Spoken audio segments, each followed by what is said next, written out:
Vandeham Shri Guru Shri Radhakamalam Shri Guru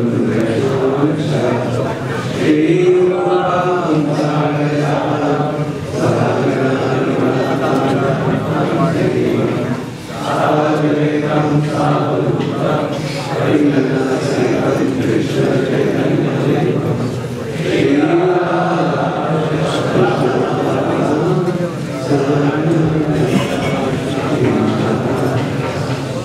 Hare Krishna Karuna Sindhu Dīnabandhu Jagapate Gopesha Gopika Kanta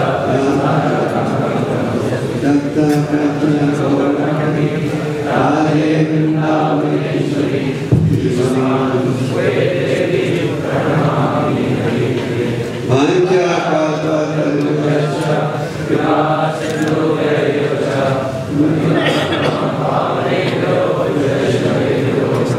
Jai Shri Krishna Chaitanya Prabhu Nityananda Shri Advaita Gadadhara Srivasadi Gaura Hare Krishna Krishna Krishna Hare Hare Hare Rama Rama Rama Hare Hare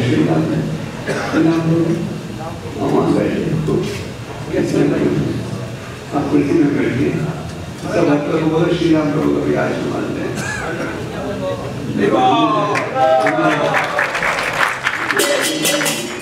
इन प्रभु को देखा नहीं कर आप इधर बैठिए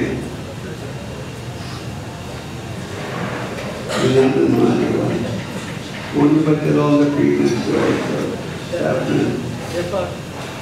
श्री राम प्रभु blessing also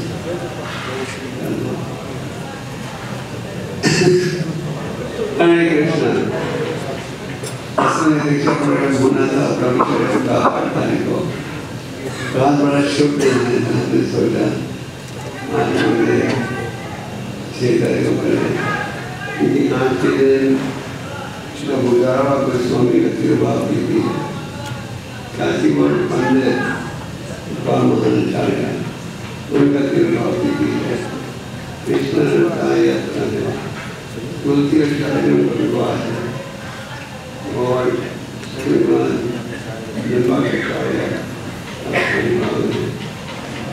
पंचक की समाप्ति है और कार्तिका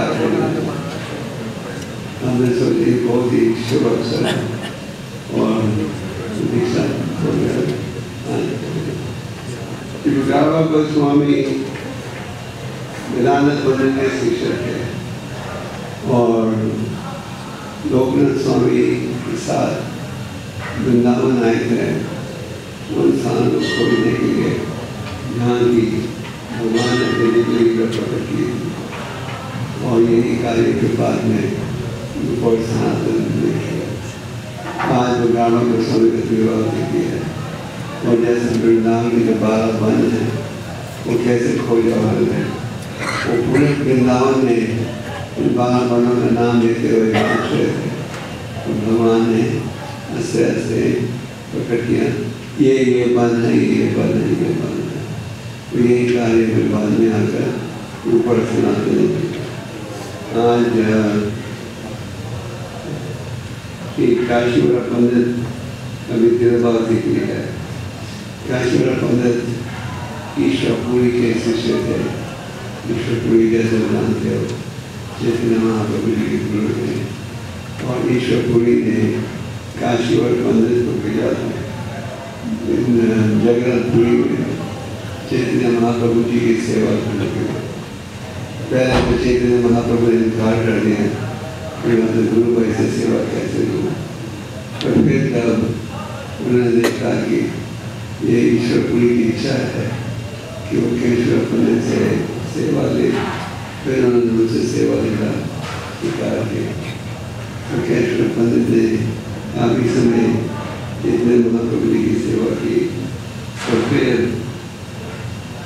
महाप्रभु जी के पर उन्हें वृंदावन भेजे थे गोविंद जी की सेवा करने के। पहले तो ऐश्वर्य पंडित ने विकार कर दिया, कहा कि मैं कैसे जाऊँ महाप्रभु को छोड़कर। महाप्रभु ने अपना आचमन की मूर्ति दी और कहा इस मूर्ति और अंतर नहीं। आज महासन कैश्वर पंडित का भी राज श्रीमद निम्बार्काचार्य का आविर्भाव है। निम्बार्काचार्य प्रकट हुए थे महाप्रभु से 300 साल पहले और महाप्रभु ने आज दर्शन दिया था और कहा वो महाप्रभु अपना चैतन्य महाप्रभु की रूप प्रकट किया और कहा कि मैं भविष्य में प्रकट होगा तो तुम प्रकट हो गए और प्रकट में केशव में केशव लक्ष्मी के रूप में निम्बार्काचार्य प्रकट हुए थे। उन्होंने अपनी संप्रदाय ऋषियों की निम्बार्क संप्रदाय 4 कुमारों से उन्होंने दीक्षा ली थी। आज उनका जन्मदिन है, आविर्भाव हुई थी। महान संतों का आविर्भाव और देवभाव है। हम जो है हमारी संप्रदाय में आविर्भाव देवभाव दोनों को ही आदर देते हैं, दोनों को ही उत्साह से मनाते हैं। आज पूरे शुभ है। सबको सुनाई दे रहा है? नहीं? पीछे सुनाई दे रहा है? दाहिने तरफ सुनाई दे रहा है? स्पीकर से? श्रीमद् भागवतम के 14 स्कंद में नारद मुनि ने प्रतित कहा कि स्वाभाविक व्यक्ति के 3 जन्म होते हैं। इस श्लोक इस प्रकार से है।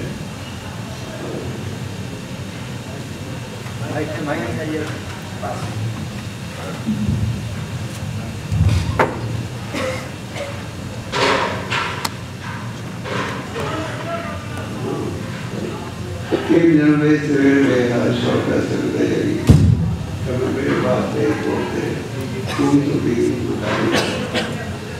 जिन जन्म फिर हुए हैं शौक साबित प्रयागी है कर्म फिर वासरे रोकते पुरुषों के युद्धायुषा।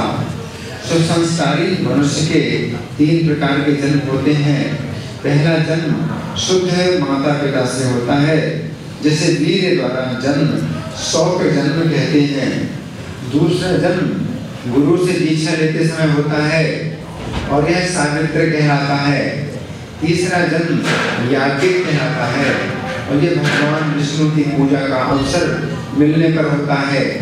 ऐसे जन्म लेने के अवसर प्राप्त होने पर भी यदि किसी को किसी देवता की भी आयु मिल जाए और वह वस्तुतः भगवान के सेवा में रत ना हो तो सब कुछ व्यर्थ हो जाता है। इसी प्रकार कर्म चाहे सांसारिक हो या आध्यात्मिक, यदि वह भगवान को प्रसन्न करने हेतु ना हो तो वे व्यर्थ हैं। तात्पर्य प्रभुपाद जी के द्वारा श्रील प्रभुपाद की। शौक जन्म शब्द का अर्थ है वीर्यपात से जन्म लेना। पशु भी इस प्रकार जन्म ले सकते हैं, किंतु वैदिक सभ्यता के अनुसार शौक जन्म में जन्मे मनुष्य में सुधार लाया जा सकता है। जन्म लेने से पूर्व अथवा माता पिता के संपर्क से पूर्व गर्भाधान संस्कार होता है, जिसका पालन किया जाना चाहिए। यह संस्कार उच्च जातियों के लिए, विशेष रूप से ब्राह्मणों के लिए संस्तुत है। शास्त्रों का कथन है यदि उच्च जातियां गर्भाधान संस्कार का पालन नहीं करती तो सारा वंश शूद्र बन जाता है। ये भी कहा गया है कि इस कलयुग में गर्भाधान संस्कार न होने से प्रत्येक व्यक्ति शूद्र होता है। यही वैदिक पद्धति है, किंतु पांचरात्रिका पद्धति के अनुसार यद्यपि गर्भाधान संस्कार के अभाव में प्रत्येक व्यक्ति शूद्र है, किंतु यदि किसी में कृष्ण भक्त बनने की तनिक भी प्रवृत्ति है तो उसे भक्ति के दिव्य पद तक उठने का अवसर मिलना चाहिए। हमारा कृष्ण भावनामृत आंदोलन इसी पांचरात्रिका विधि को अपनाता है, जैसा कि श्रीला सनातन गोस्वामी का उपदेश है, यथा कांचन ताम याति कांस्यम रस विधानतः तथा दीक्षा विधानेन द्विजत्वम जायते नृणाम। जिस प्रकार कांस धातु पारे के साथ मिलाए जाने पर सोने में बदल जाती है, उसी प्रकार एक पुरुष सोने के समान शुद्ध न होने पर भी केवल दीक्षा के द्वारा ब्राह्मण या द्विज बन सकता है। हरे कृष्ण। उदाहरण वही समझाए हैं कि हम 3 जन्म प्राप्त कर सकते हैं। पहला जन्म को कहते हैं शोकर, संस्कृत में शोकर का अर्थ है वीर, और शास्त्र में कहा गया है ये जन्म पशु भी प्राप्त करते हैं और मनुष्य भी। दूसरा जन्म प्राप्त होता है जब हम हरिनाम दीक्षा प्राप्त करते हैं। जैसे आज के दीक्षा समारोह में कई बार हरिनाम दीक्षा स्वीकार करते हैं, और इसे कहा जाता है सवित्र जन्म।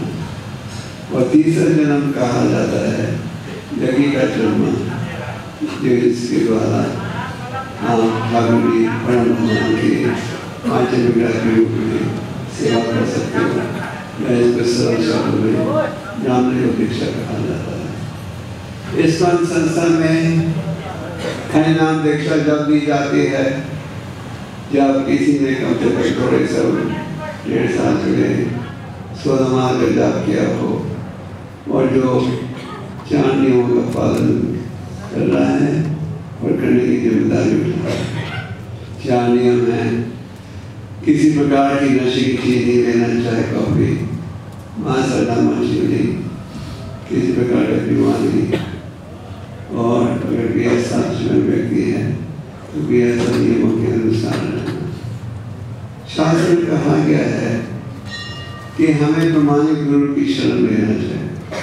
चैतन्य महाप्रभु ने इस विषय पर कहा कि हमें प्रमाणिक गुरु की शरण लेनी चाहिए। और गुरु के विषय में रूपा गोस्वामी कहते हैं वाचो वेग मनस क्रोध वेग उदाहरण। जिस व्यक्ति में योग्यता है मन बुद्धि इंद्रियों को वश में रखने के लिए, उसे ये जिम्मेदारी दी जाती है, गुरु की जिम्मेदारी दी जाती है। और इस संस्था में काफी नियम है जिसके द्वारा ये निर्णय किया जाता है किसे ये जिम्मेदारी दी जाए।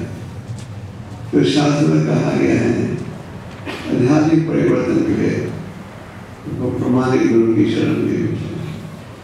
शास्त्र में कहा गया है कि इस कलियुग में दोष ही दोष है, पर एक गुण है, वो है कृष्ण का कृष्ण। तो हरि नाम का लाभ तो हर स्थिति में है, पर इसको पूरा लाभ अगर हम उठाना चाहें तो हमें अपराधों से बचना चाहिए। भाव जन्म करे यदि श्रवण कीर्तन तब उधर पाया कृष्ण पदे प्रेमधन। कृष्णदास काव्यराज जी कहते हैं अनेक जन्मों में आप हरिनाम करते जाओ, तो जब तक आप 10 नाम अपराधों से नहीं बचोगे हरिनाम का पूरा फायदा नहीं उठा सकते। तो हरिनाम का लाभ हर स्थिति में है। तो खास करके जो दीक्षा ले रहे हैं, जो दीक्षा ले चुके हैं, जो दीक्षा लेने की इच्छा रखते हैं, उनका ये प्रयास रहना चाहिए कि हम इन अपराधों से बचें। ये इन अपराधों से बचना बहुत ही महत्वपूर्ण है। इसलिए इस्कॉन के लगभग हर केंद्र में मंगल आरती के पश्चात इन 10 नाम अपराधों को उच्चारण किया जाता है। दूसरे शब्द में हमें याद दिलाया जा रहा है रोज कि अगर हम हरि नाम का पूरा लाभ उठाना चाहें तो हमें इन अपराधों से बचना है। पहला नाम अपराध है कि उन भक्तों की निंदा करना, उन भक्तों की निंदा करना जिन्होंने जीवन अर्पण किया है भगवान की सेवा में। इससे वैष्णव अपराध भी किया जाता है। चैतन्य महाप्रभु ने सनातन गोस्वामी को भक्ति की विधियों के विषय में शिक्षा दी थी। फिर भगवान महाप्रभु ने कहा कि भक्ति का जो सुंदर बगीचा है ये नष्ट हो जाता है अगर आप पागलमानी बन करो। दूसरे शब्दों में भक्ति का जो लाभ है ये मिट जाता है जब हम वैष्णव अपराध करें। इस विषय में शास्त्र में अनेक उदाहरण। ईर्ष्या द्वेष के कारण हम एक दूसरे की निंदा करते हैं। ईर्ष्या द्वेष के प्रभाव में हम वैष्णव की निंदा करते हैं। इससे हमें बचना चाहिए। जितने महाप्रभु ने कहा मोह से जब तक ईर्ष्या द्वेष हृदय में रहेगा भगवान निवास नहीं करेंगे, तो हमें ईर्ष्या द्वेष से बचना है। दूसरा है देवताओं को परम भगवान के समान समझना या उनसे स्वतंत्र समझना। हमारे वैदिक शास्त्रों के द्वारा 33 करोड़ देवता और देवियां हैं। अभी आपने ब्रह्म संहिता की रचना की थी और ब्रह्म संहिता में ब्रह्मा जी स्पष्ट स्थापित करते हैं ईश्वर पार्वती कृष्ण सच्चिदानंद अनादि गोविंदा अनेक ईश्वर हैं तो एक है परम भगवान। श्रीमद् भागवत में आप पढ़ते हो कि अनेक दूसरे देवता ब्रह्मा जी, शिव जी, इंद्र जी सब परम भगवान को स्वीकार करते हैं, उनका गुणगान करते हैं और स्वीकार करते हैं कि वो उनके अधीन है। हम हिंदुस्तान में पलते हैं उस वातावरण में जहाँ हमें ये शिक्षा दी जाती है सब भगवान एक हैं, जिस रास्ते पर चलना चलो अंत में एक ही परिणाम है। और बहुत कम व्यक्ति हैं तो देवता परम भगवान के अंदर समझ पाते। तो जब आप इस्कॉन के साथ जुड़ते हो, इस्कॉन के ग्रंथों को पढ़ना शुरू करते हो तो क्या देखते हो? ईश्वर परम कृष्ण भगवान स्वयं परम भगवान है। कृष्ण भगवान स्वयं। तो हमारे में ये पूरा विश्वास होना चाहिए कि हम कृष्ण भगवान की भक्ति करेंगे तो उसके द्वारा 33 करोड़ देवता देवियों के प्रति जो बहाल है वो भी हम चुका रहे हैं। भगवत के 14 स्कंद में इसी अध्याय में नारद मुनि उदाहरण देते हैं, कहते हैं जिस प्रकार पेड़ के जड़ में पानी डालने से पूरे जड़ में उसका प्रभाव आ जाता है, तो पेट में भोजन डालने से पूरे शरीर में उसका प्रभाव आ जाता है। इसी प्रकार कृष्ण भक्ति करने के द्वारा हम सारी जिम्मेदारियों को निभा रहे हैं। नहीं तो अगर प्रयास करो 33 करोड़ देवता देवियों को प्रसन्न करने के लिए यह संभव है। अर्जुन ने ये कहा कि आप ही परम भगवान, ये केवल मेरा निर्णय नहीं, सीता देव और व्यास नारद इन सब का निर्णय है कि आप ही परम भगवान। भगवद गीता का उपदेश परम भगवान दे रहे हैं, श्री भगवान वाचा। भगवान में पूरा विश्वास होना चाहिए कि देवता जो हैं परम भगवान के अधीन हैं, उनसे स्वतंत्र नहीं, ना ही उनके समान। ये सोचना कि किस भी मार्ग पर जाओगे एक ही परिणाम आएगा, एक लक्ष्य जाए। तीसरा है गुरु वगैरह। शास्त्र में कहा गया है, जैसे हम कह चुके हैं, प्रमाणिक गुरु की शरण लो। चैतन्य महाप्रभु ने कहा गुरु की शरण लो, सेवा करो, फिर दीक्षा लो, फिर पूछो क्या मुझे त्यागना चाहिए भक्ति में आगे बढ़ने के लिए। और अगर कोई त्यागना पड़े तो त्यागो। चैतन्य महाप्रभु ने सनातन गोस्वामी को उपदेश देते हुए कहा कि अगर हम भगवान के शरणागत होना चाहते हैं तो हमें उन कार्यों को स्वीकार करना चाहिए जो भक्ति के लिए अनुकूल है और उन्हें त्यागना चाहिए जो भक्ति के लिए प्रतिकूल है। तो गुरु की क्या इच्छा रहती है? गुरु की ये इच्छा रहती है कि हर शिष्य में हरिनाम के प्रति रुचि बढ़े, हर शिष्य में शास्त्रीय अध्ययन के प्रति रुचि बढ़े, भगवान के शरणागत हो शिष्य, निम्रता से भगवान की सेवा में जुड़े। तो गुरु जो है वही संदेश देता है जो कि गुरु परंपरा में आ रहा है।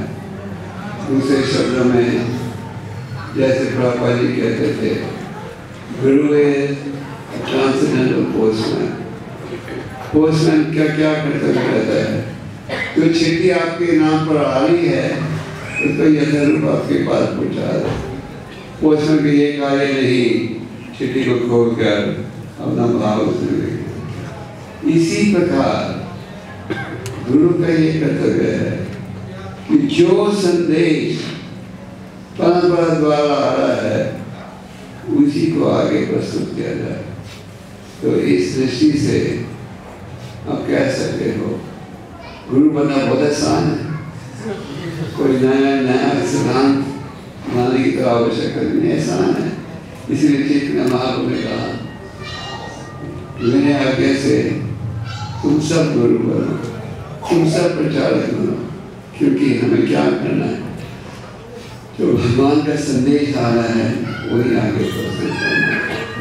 प्रभुपाद जी ने क्या किया?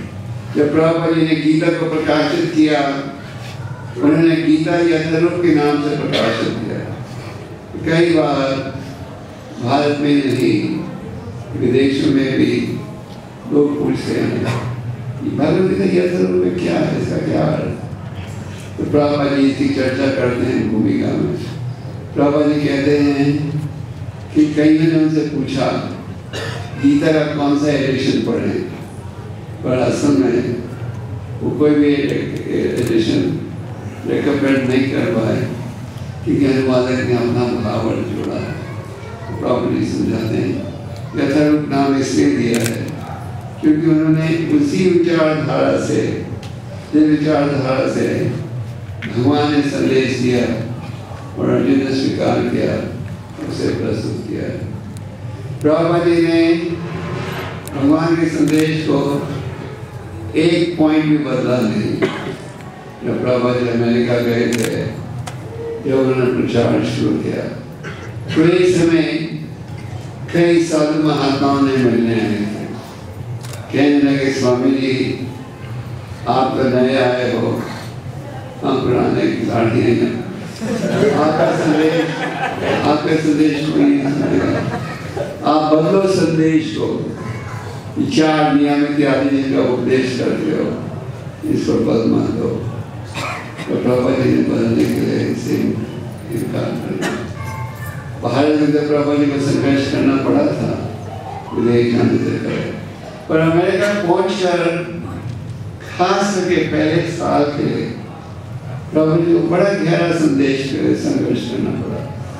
ना कोई रहने का ठिकाना था। तो एक समय एक स्थान में रह रहे थे, एक स्थान में जहाँ की रात के 1 बजे उस स्थान का मालिक नशे में आया प्रभुपाद जी को मारने के लिए। तो रात के 1 बजे उन्हें सूटकेस से लेकर बाहर निकलना पड़ा। तो प्रभुपाद जी ने किसी स्थिति में भी भगवान के संदेश को बदला नहीं। जब प्रभुपाद जी इस्कॉन संस्था की स्थापना कर रहे थे न्यूयॉर्क में, कईयों ने ये राय दी, call it International Society for God Consciousness. This will broaden the appeal. कईयों ने कहा इसका नाम रखो अंतरात्मा। प्रभुपाद जी ने नाम कृष्णा स्पेसिफिकली। तो प्रभुपाद जी ने हमें वही संदेश दिया जो कि भक्ति सिद्धांत जी ने दिया। उन्होंने हमें वही संदेश दिया जो कि ठाकुर भक्तिवेदांत जी ने दिया। ठाकुर भक्तिवेदांत जी ने वही दिया जो जगन्नाथ दास बाबा और छह गोस्वामी ने दिया। दूसरे शब्दों में गुरु जो है अपने विचारों को नहीं प्रकट करता, वही विचार जो कि भगवान ने दीन प्रस्तुत किए हैं और महानाचार्यों ने। इसे कहा जाता है हम गुरु साधु शास्त्र के आधार पर चलते हैं। शास्त्र का अर्थ है भगवान की वाणी। भगवान की वाणी में कोई दोष नहीं। साधु का अर्थ है परंपरा द्वारा जो संदेश आ रहा है, गुरु देख लेता है शास्त्र के आधार पर। तो भक्त शिष्य को श्रद्धा और आदर के साथ गुरु के आदेश को स्वीकार करना है। अगर गुरु ऐसा आदेश दे रहा है क्योंकि परंपरा के संदेश से स्वतंत्र है, फिर उसे हम इनकार कर सकते हैं। तो अगर गुरु ऐसा आदेश दे रहा है क्योंकि परंपरा के आधार पर है, साथ में गुरु का चरित्र भी शास्त्र पर आधारित होना चाहिए। ये नहीं कि हम कहें कर कुछ और करें कुछ। तो गुरु की इच्छा रहती है कि भगवान का संदेश आगे बढ़े। चैतन्य महाप्रभु जी से जब महान प्रकाशानंद सरस्वती और कई संतों ने पूछा, आप इतने बड़े विद्वान हो संस्कृत के, क्योंकि छोटी आयु में ही महाप्रभु बड़े विद्वान बन गए थे, आप क्या ये पागलों जैसे नाचते और गाते हो? आप ये हमारे साथ बैठकर विधान सूत्र का अध्ययन करो। तो महाप्रभु ने क्या कहा? मेरे गुरु ने देखा कि मैं मूर्ख हूँ और कहा कि तुम्हारे में केवल हरिनाम के उच्चारण की योग्यता है। महाप्रभु ने विनम्रता का भाव प्रकट किया। तो गुरु की ये इच्छा रहती है कि शिष्य में आध्यात्मिक गुण अनुकूल हो। जब आध्यात्मिक गुण अनुकूल होते हैं तो गुरु प्रसन्न रहता है। और हमें ये नहीं सोचना चाहिए कि हम ऐसी स्थिति में पहुंच गए हैं कि अब हमें गुरु के आदेश की आवश्यकता नहीं। प्रभु जी ने इंग्लिश में कहा, प्रभु जी ने कहा कि गुरमौली कहावत है, galloping horse cannot eat grass of the ground. घोड़ा जो दौड़ रहा है वो जमीन से घास नहीं खा सकता। दूसरे शब्द में अगर शिष्य ये सोचे अब मैं ऐसी स्थिति पर पहुंच गया हूँ कि अब मुझे गुरु के संदेश की आवश्यकता नहीं, ये मूल बात है। तो हमें इस बात से बचना चाहिए।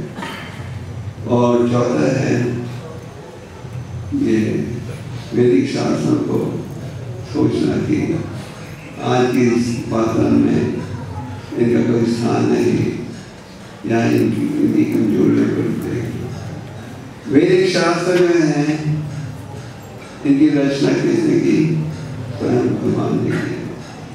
वेद शास्त्र के संबंध अभिदया और वैदिक शास्त्र द्वारा हमें ये संदेश मिलता है कि परम भगवान से हमारा क्या संबंध है। कृष्ण ने कहा हम भगवान के दास हैं, पर सारा दास रहेंगे, लेकिन यहाँ दास है भगवान बन जाएंगे। और वैदिक शास्त्र में जो संदेश है ये सनातन है, इसलिए इस संदेश का एक और नाम है सनातन धर्म। तो ये सोचना कि आज के आधुनिक युग में वैदिक शास्त्र में कोई स्थान नहीं, ये कल्पना है, ये अपराध है। तो ये सोचना कि ये सब माइथोलॉजी है, कल्पना है, इसमें वास्तविकता नहीं, ये भी अपराध है। अंग्रेजों के राज्य के समय उन्होंने कई उनके विद्वानों को संस्कृत की शिक्षा दिलवाई और फिर इन्होंने वैदिक शास्त्रों का अनुवाद करके ये दिखाया ये सब कल्पना है। हमारे हिंदू लोग भी सोचने लगे ये नहीं कल्पना है। तो हमारा पूरा विश्वास होना चाहिए वैदिक शास्त्र में कोई दोष नहीं।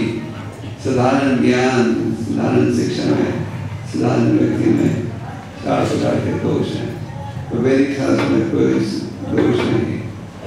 और वैदिक शास्त्र का जो संदेश है ये सनातन है। और ये जो पुराना है इनकी रचना भी भगवान ने की है। और इन पुराणों में सबसे उत्तम पुराण है श्री भागवत पुराण, जिसमें शुरू से अंत तक शुद्ध भक्ति का ज्ञान मिल गया। ये सोचना कि हरिनाम की महिमा का जो गुणगान बार बार सुनते हो, क्लासों में पढ़ते हो, ये अपराध है। वो छठा है हरिनाम को अपना भाव कर देना। तो शास्त्र में कहा गया है हरिनाम हरिनाम हरिनाम एवं एवं चलो न सेव न सेव न सेव। हरि का नाम यही हरि नाम, यही एक साधन है हमारे। और हरि नाम के उच्चारण के द्वारा लाखों पाप मिल जाते हैं।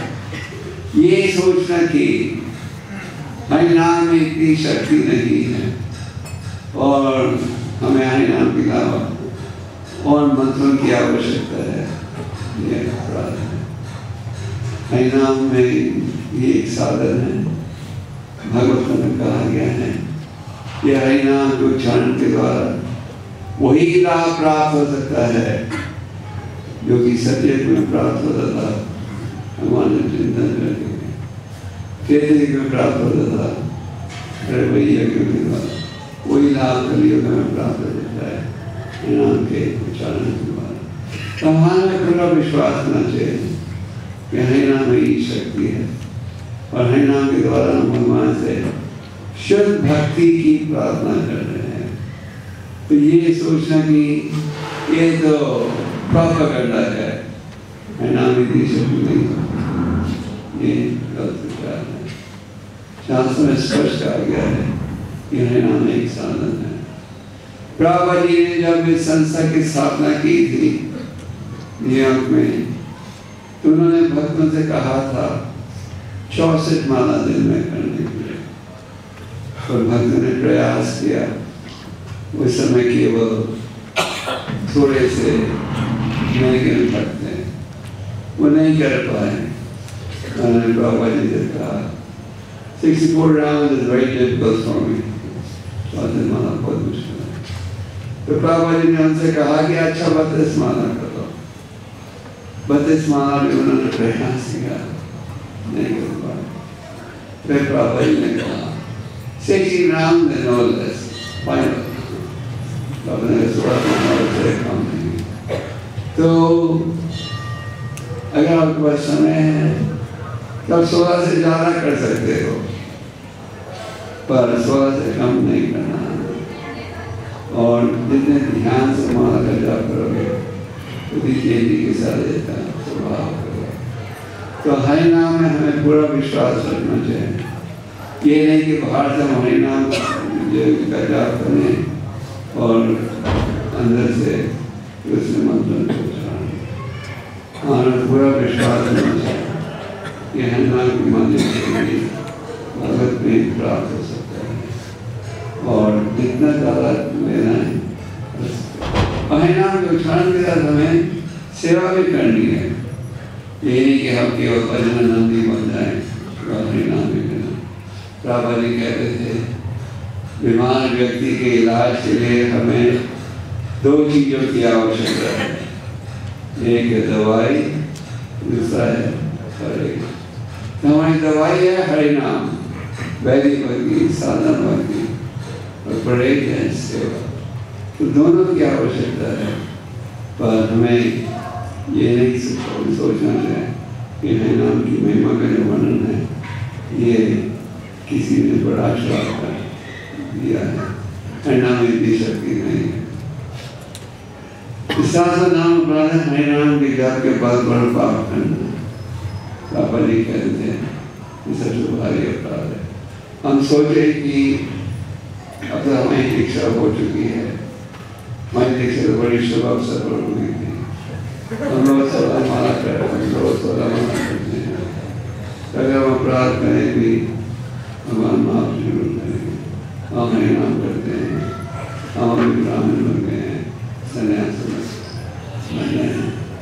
वहाँ प्रयास रहना चाहिए जैसे प्रभुपाद जी ने कहा, नो मोर सिनिंग। प्रभुपाद जी एक समय एक बार को हरिनाम माला दे रहे थे और प्रभुपाद जी ने नो मोर सिनिंग, अब और कोई अपराध नहीं। तो ये होना चाहिए हमारा प्रभाव, क्या वो अपराधों से बचे और जितने प्रयास करो जितने उतनी मात्रा में सफलता प्राप्त हुई। कई अपराध हमने किए हैं, आध्यात्मिक जीवन में जुड़ने के पश्चात हमें अपने अपराधों से बचना चाहिए। ये जो पाप के कार्य है उनसे बचना चाहिए। और जैसे हम कह चुके हैं, अगर कोई त्यागना भी पड़े तो हमें त्यागने को तैयार रहना चाहिए, क्योंकि हम सबका लक्ष्य क्या है? भगवत प्राप्ति।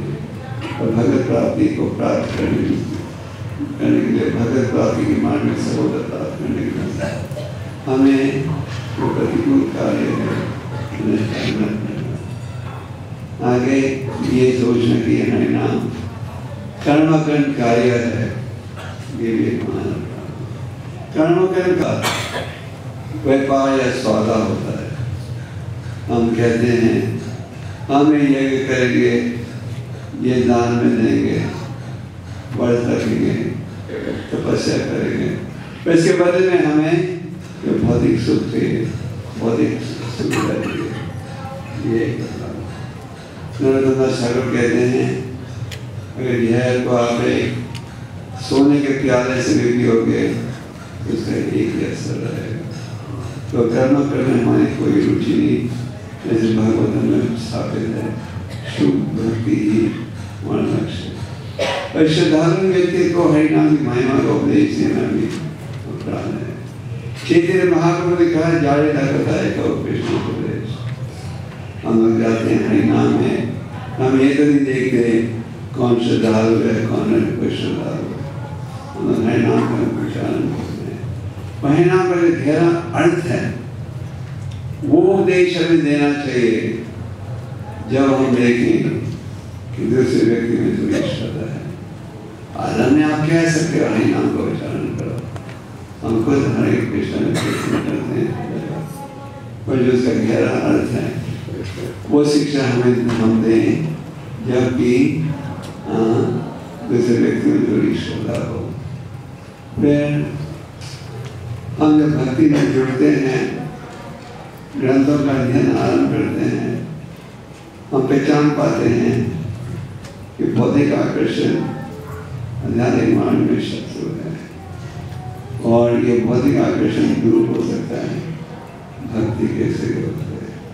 पर हम भक्ति में जुड़े हैं, दीक्षा ले ली है, पर हम भौतिक आकर्षण में ऐसा ही करते हैं।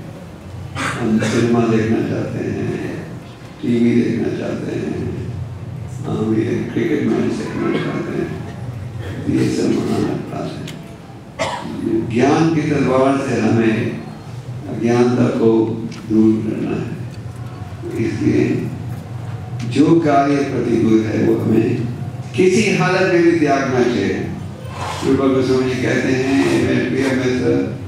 जो कीमत भी भरनी पड़े भरो, तो कृष्ण भक्ति को जरूर स्वीकार करो। तो जो भक्त हरिनाम दीक्षा दे रहे हैं, जो ले चुके हैं, लेने की इच्छा रखते हैं, उन्हें इन 10 नाम अपराधों से बचना चाहिए। और इन 10 नाम अपराध के विषय में ये भी कहा गया है कि हमें ध्यानपूर्वक जाप करना चाहिए। ध्यानपूर्वक जाप नहीं करना वो भी अपराध है।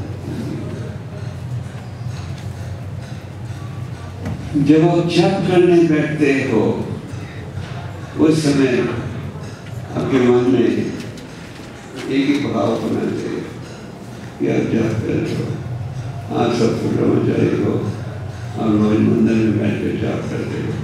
जितने ध्यान से जाप करेंगे उतनी तेजी के साथ चेतो दर्पण मार्जना को अनुभव करेंगे। चैतन्य महाप्रभु जी कहते हैं कि हरिनाम के कई लाभ हैं, और सबसे पहला लाभ ये है कि जो हृदय में मैल है काम क्रोध लोभ वो मन मत्सर इसका जो भाग है वो घटने लग जाएगा आपकी जाप के द्वारा। कभी कभी सुनने में आता है, भक्त कहते हैं हम इतने सालों से जाप कर रहे हैं, हमें दीक्षा दी हुई इतने साल हो गए, जो भी हम देखते हैं कि कमियां ढूंढनी क्या करें। हरि नाम में कोई कमी नहीं, हरि नाम में कोई दोष नहीं, कमी है हमारी में, हम ध्यान से जाप नहीं कर रहे। तो इसलिए जब आप अपना 16 माला का जाप करते हो उस समय जाप के अलावा और कोई कार्य मत करो। ये नहीं कि एक तरह से जाप कर रहे हो दूसरी तरफ से सेल फोन सुन रहे हो वगैरह। और आप अनुभव करोगे कि जितने ध्यान से जाप करोगे उतने तेजी के साथ ही जिंदगी में अनुभव होगी। साथ में हमें इन ग्रंथों का भी अध्ययन करना चाहिए। प्रभा जी ने बड़े परिश्रम से इन ग्रंथों का अनुवाद किया। जब सारा विश्व सोता है रात को, प्रभा जी रात के 11-12 बजे जाग आते थे, वो सारी रात अनुवाद करते थे। प्रभा जी ने कहा कि इन ग्रंथों को भविष्य के 10,000 साल तक पढ़ेंगे। तो इन ग्रंथों में है दिव्य ज्ञान। खास करके आप सब जो ब्रह्मचारी हो, आपके पास ज़्यादा समय है पढ़ने के लिए। हमारे जो प्रिय सब होते हैं क्योंकि नौकरी भी करनी पड़ती है, क्योंकि कई जिम्मेदारियां हैं, तो कई बार वो इतना समय नहीं दे पाते। तो जो ब्रह्मचारी भक्त हैं उन्हें नियमित रूप से रोज इन शास्त्रों का अध्ययन करना चाहिए। इसमें कि हर मंदिर में सुबह के समय भगवत क्लास होता है, शाम के समय की तरह क्लास। तो जो ब्रह्मचारी है उन्हें 100% उपस्थित होना चाहिए इन प्रोग्राम्स में। अगर स्वास्थ्य कमजोर है या रात को देर से आने तो अलग बात है, पर साधना भक्ति रखना बहुत आवश्यक है अगर हम भक्ति मार्ग में आगे बढ़ना चाहते हैं। नहीं तो भौतिक आकर्षण रहेगा, भौतिक विचार आते रहेंगे और हम भक्ति में आगे नहीं बढ़ पाएंगे। तो हमें क्लासों में आना चाहिए। सुबह के समय भागवतम और शाम के समय अगर आप प्रचार की सेवा में नहीं जुड़े हो तो भगवद गीता क्लास में आना चाहिए। हमें विनम्रता का भाव अनुकूल करना चाहिए। जब हम भक्ति में जुड़ते हैं हमें कोई भी सेवा करने के लिए तैयार होना चाहिए। एक समय